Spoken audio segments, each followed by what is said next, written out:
kapal kejar-kejaran kapal. Satu mengejar di Selat Hormuz, satu lagi dicegah di Selat Malaka, gitu kan? Assalamualaikum warahmatullahi wabarakatuh. Ketemu lagi Sobat Sindo di The Comment.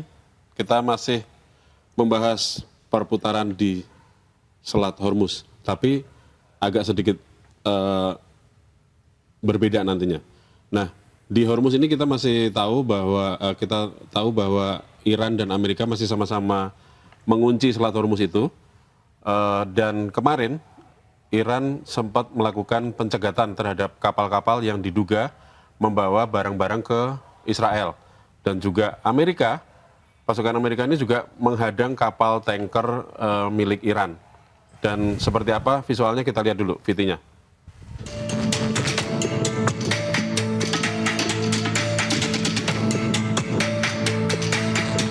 Sebuah video yang dirilis Korps Garuda Revolusi Iran IRGC memperlihatkan kapal yang berisi personel militer Iran menaiki salah satu kapal kargo yang dicegat di Selat Hormuz.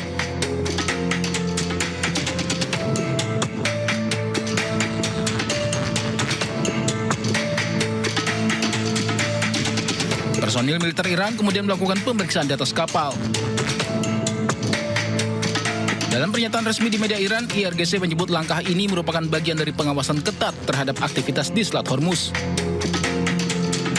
Kedua kapal yang melanggar ketentuan diidentifikasi bernama MSC Francesca yang disebut memiliki keterlibatan dengan Israel, sementara satu kapal lagi bernama Epaminondas. IRGC menyatakan kedua kapal berusaha tinggalkan Selat Hormuz secara diam-diam sebelum terdeteksi dan dicegat unit laut mereka. Saat ini kedua kapal telah dipindahkan ke perairan Iran untuk dilakukan pemeriksaan terhadap muatan, dokumen, serta catatan lainnya.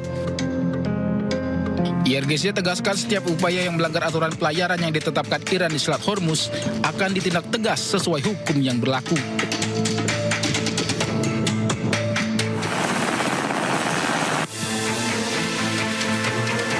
Militer Amerika Serikat secara agresif mencegat 3 kapal tanker berbendera Iran di Selat Malaka, wilayah perairan yang berbatasan langsung dengan Indonesia. Pencegatan strategis ini sengaja dilakukan Amerika Serikat di perairan terbuka untuk meminimalisir risiko ancaman ranjau laut yang kerap tersebar di area konflik.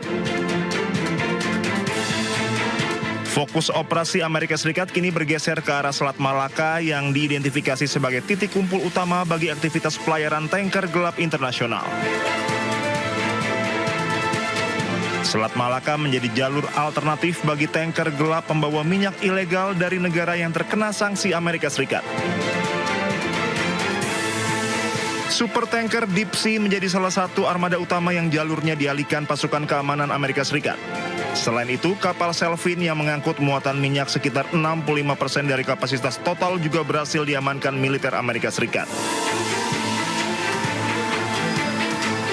Sementara kapal Dorena yang membawa 2 juta barel minyak mentah kini berada dalam pengawalan ketat kapal perusak Angkatan Laut Amerika Serikat.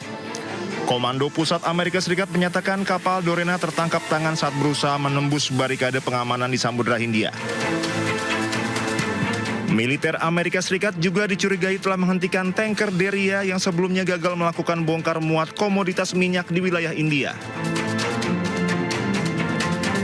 Total 29 kapal dipaksa putar balik sejak kebijakan blokade pelabuhan Iran ini resmi diimplementasikan Amerika Serikat. Kepala Staf Gabungan Amerika Serikat Jenderal Dan Kane sebelumnya memang telah memprediksi Selat Malaka akan menjadi lokasi krusial pencegatan.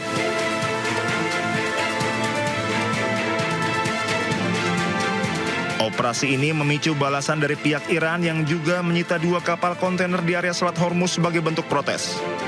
Kondisi ini memperparah gangguan pasokan energi global karena Selat Hormuz merupakan jalur bagi 1/5 kebutuhan minyak dunia.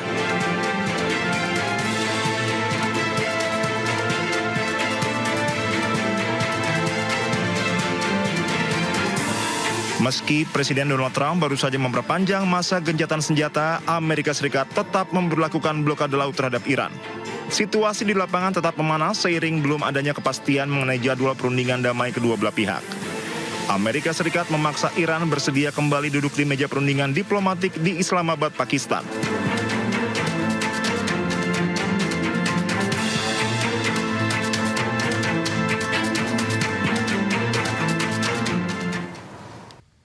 Ya, itu tadi ya, bahwa di Selat Hormuz masih panas, masih saling mengunci situasinya. Tapi siapa sangka suhu di Selat Hormuz yang panas ini menjalar ke Piala Dunia yang sebentar lagi akan dilaksanakan. Nah, bagaimana konflik Hormuz ini sampai mengancam Piala Dunia 2026 yang akan digelar di Amerika nantinya.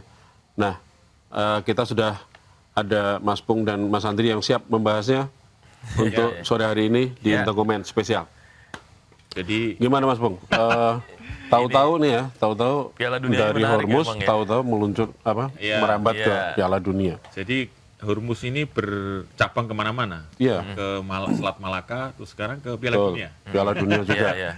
Udah Ini keliling Piala Dunia nggak tahu apa-apa, tahu-tahu Piala keancam Dunia juga. itu momen yang ditunggu-tunggu karena 4 tahun sekali ya. Dan itu nanti 11 Juni itu laga pembukaan. Dan ini istimewa karena 48 tim yang akan bertanding.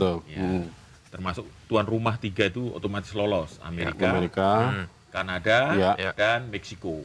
Nah, dari sejak awal kayaknya ramai tuh ya kalau di Amerika tuh pasti gede-gedean kan waktu 94 dulu juga gitu ya. Betul. Dan ini memang selain momen untuk hiburan global, hiburan kita semua lah ya.